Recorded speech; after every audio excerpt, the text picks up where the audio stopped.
So it turns out that a lot of poker players are actually still not sure how to use solvers. Some of them have tried to use solvers but got a little bit confused by the complexity of it and kind of gave up.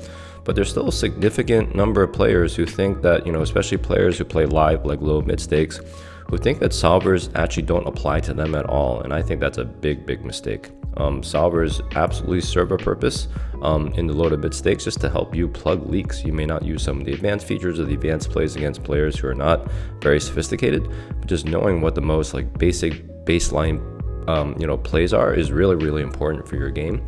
So what I'm going to do in today's video is basically just show the basics of one of the most popular solvers out there. It's called GTO Wizard. I'm sure you heard all about it on commercials on Poker Go, all the promotion they did at WSOP. It really is the most popular solver out there for a reason. It's very easy to use. It's web-based. There are some restrictions to it, but really we're just going to cover some of the basics on how to use solvers for today. So why don't we just jump right into it. Let's open up GTO Wizard. So here's the interface for GTO Wizard, and you can see here like this matrix here. These are all the poker hands that exist, and they're all color coded.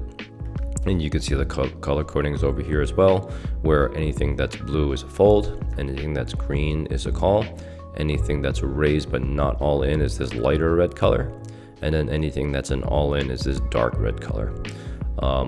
And basically what solvers do is that in any given scenario, they can give you basically what to do with every single hand.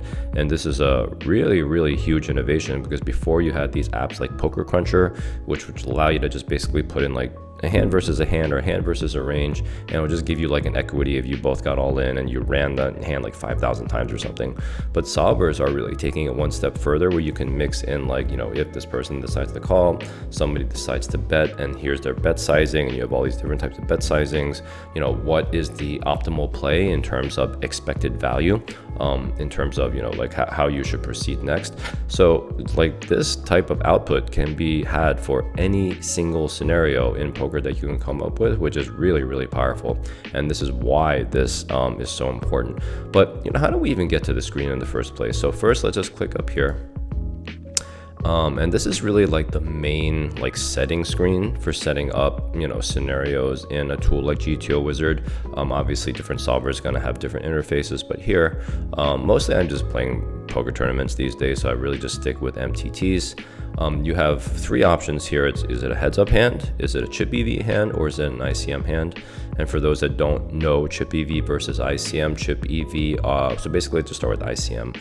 ICM tends to be scenarios in poker tournaments where money is involved. So like, money bubbles around, the actual bubble of a tournament, or, around a final table. ICM tends to be particularly heavy towards the end of tournaments when there's 5 or 6 players left, because that's where all the money is in poker tournaments. They tend to be very top heavy. And then chip EV is just kind of the opposite of that. It's like where money isn't really a factor yet. So like very early on in the tournament tends to be chip EV. I'm not going to get into the particular details of philosophically does ICM start at the beginning of the tournament, but in general, that's what these two differences are. So you can either pick a chip EV hand, or you can pick an ICM hand. But how I would, think about approaching GTO Wizard is think about, any hand that you kind of weren't sure what to do in a given scenario. And this could just be something like basic. I was on the money bubble of a 1,000-person tournament, right? Let's just say that I was in the cutoff and I had 20 big blinds, and the under the gun player had 35 big blinds. The under the gun player had raised, so we're going to say under the gun with 35 bigs, raised 2. Under the gun 1 folded, low jack folded, high jack folded. Now I'm in the cutoff with 20 big blinds. What should I do with king 9 suited, right? I feel like maybe I should call this hand, but this is exactly what solvers are for. They can just tell you what the expected value of playing given hands are. So now let's take a look at this matrix, and you can see how it's such a heavy fold. This is 95% of your range should be folding, because number one, you only have 20 big blinds and it's a pretty awkward stack. You still have a bunch of people at the left to act behind you between the button, the small blind, and big blind, and also you're facing a very strong range, allegedly from the under the gun player. So you should be pretty tight here. So 95% fold makes absolute sense. You can see that you are calling a couple of hands, and they're very small in range, right? So it's like a little bit of ace queen suited, and you click on ace queen, it looks like it's calling about 17% of the time. When you look at pocket jacks, looks like you're calling this 9% of the time. And you can see how like ICM situations really put a lot of pressure on you to be very careful with how you play. So in this specific scenario, near the money bubble, you have 21 big blinds facing a raise from under the gun with 35 bigs. You're basically going all in with only 0.4% of your hands, and it looks like this is just ace king off and king. Aces looks like you're basically going to try to slow play, which is okay because at this stack depth, there's probably not too many mistakes you can make with ace. There's a whole bunch of good stuff that can happen for you, for like people racing behind you or the under the gun jamming, and even if he just calls, this hand is doing really well post flop anyway. You're raising a little bit under 5% of your hands, so you can see it's nothing surprising here. Ace king suited, ace queen, queens, jacks, kings are mostly raises. And then you're just calling that very small sliver. But you can see how you can basically just take this into a whole bunch of different scenarios. Let's just say that instead of the cutoff, you're in the small blind with 17.5 bigs. What should you do? So cutoff folds, button folds. Now what should the small blind do? And you can see the small blind has even less options than what the cutoff did, because you still have the big blind left to act behind you. You're 17.5 bigs, and now you're really just mostly going all in or folding, right? There's a little bit of raising, about 1% in the hands, all in about 4.7% in the hands, but you're still again folding 95% in your hands here. But really the big blind is probably where you're going to see a lot more hands in the range. And it's because you complete the action, there's nobody left to act behind you, and it's still profitable, especially when you have 30 big blinds to be able to flat all of these hands. So there's not really a lot of raising going on, and definitely no all-ins going on at 30 bigs.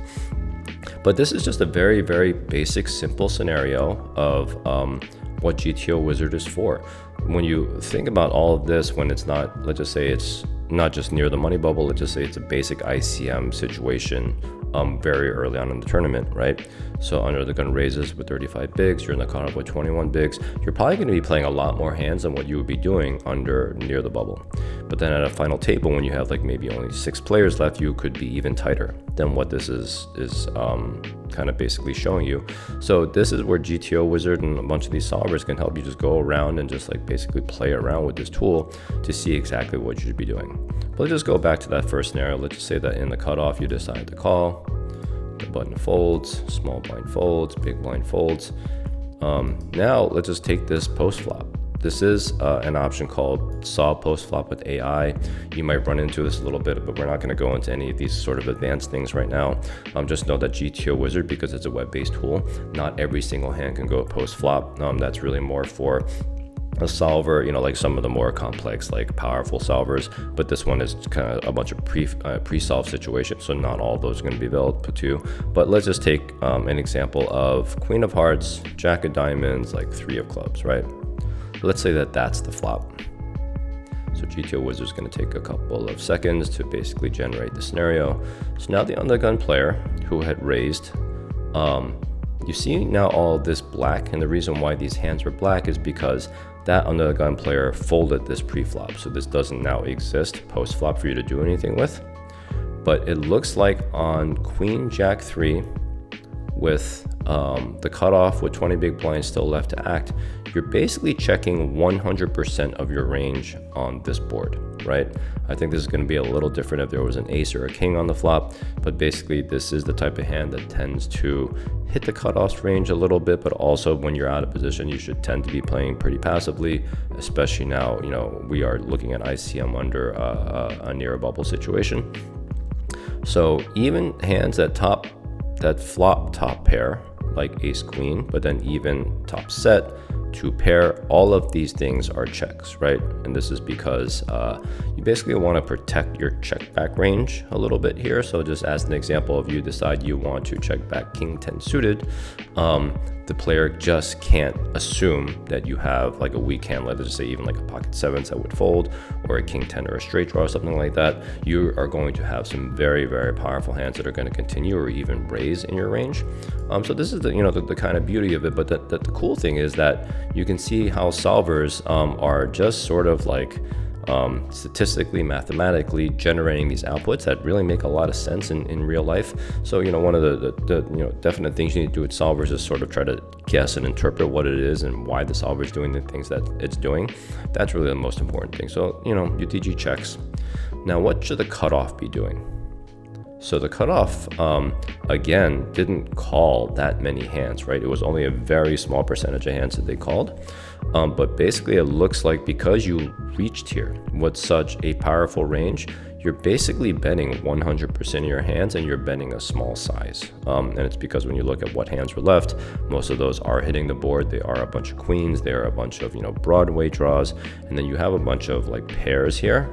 But even when we were looking down at like sevens and eights, you are betting just to put pressure on the under the gun player.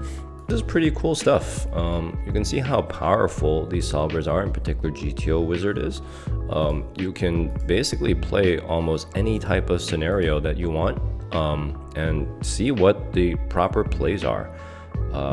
And you can tell from like this video that it matters so much what your opponent is actually doing in the hand, right? So if your opponent is playing all different hands than what the solver is recommending, then obviously your responses to that are going to be quite different, right? And I think this is really the basis of why people in the low mid stakes think that solvers don't matter. And it's because, oh, these players are playing so wild, they're not really doing what you're supposed to be doing. So why would I follow a solver? But that's not really exactly it. You can see how like what the solver is telling you to do is really the highest expected value play, which is sort of like a baseline. Right? And if we go back to some of that pre-flop action, it's almost like under the gun raises. Which hand should I be calling? Which hand should I be folding? And which hand should I be jamming? Right? That is of highest expected value in that given scenario. And then you can almost just mentally adjust where, well, that player from under the gun is playing absolutely wild. So I'm going to actually, maybe play a couple of those hands on the edges. Maybe I'll throw in like an ace 10 as a jam there because I know he's going to be so weak, right? Or then, maybe the player is very tight. You might even want to take some of those hands away. But you can almost just mentally kind of do that, but without really knowing what the baseline is, you don't really know how to adjust.